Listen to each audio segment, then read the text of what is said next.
मेरा सबसे आग्रह हो सकता है आपको पता भी न हो, शायद आपके चाचा, मामा, भाई, पिताजी जिनका स्वर्गवास हो कुछ करके गए हो, आपका कोई गुनाह ना हो, बस आप बैंक में जमा कर दीजिए,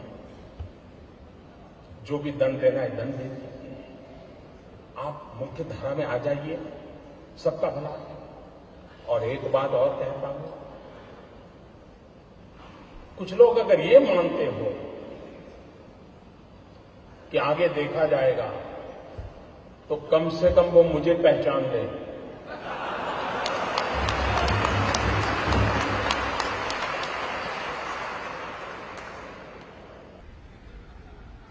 देश आजाद हुआ तब से अब तक का आपका कच्चा चिट्ठा मैं खोल दूंगा। जिनके पास ये बेईमानी का है वो मान के चलिए कागज का टुकड़ा है, वो ज्यादा कोशिश न करें, ज्यादा कोशिश न करें, वरना सरकारी मैं इसके लिए अगर 1 लाख नए लड़कों को नौकरी देनी पड़ेगी तो दूंगा और तो इसी काम में लगाऊंगा। लेकिन देश में ये सारा कारोबार बंद चल रहा है, उसको बंद करना है। और अब लोग मुझे समझ गए हैं, इतने दिन उनको समझ नहीं आया, लेकिन जरा ये डोज ज्यादा आया तो समझ आया। लेकिन ये एंड नहीं है, ये पूर्ण विराम नहीं है।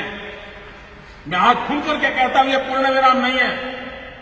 देश में भ्रष्टाचार, बेईमानी बंद करने के लिए मेरे दिमाग में और भी कई प्रोजेक्ट चल रहे हैं।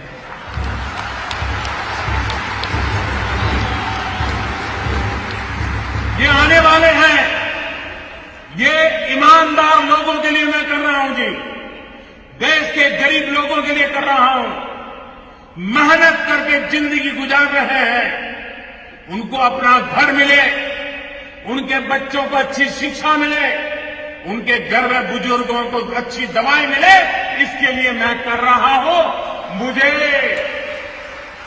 मुझे गोवा वासियों के आशीर्वाद चाहिए। आप खड़े होकर के ताली बजा करके मुझे आशीर्वाद दें। देश देखेगा ईमानदार लोग। इस देश में ईमानदार लोगों की कमी नहीं है, इस देश में ईमानदार लोगों की कमी नहीं है। आइए ईमानदारी के सामने मेरा साथ दीजिए।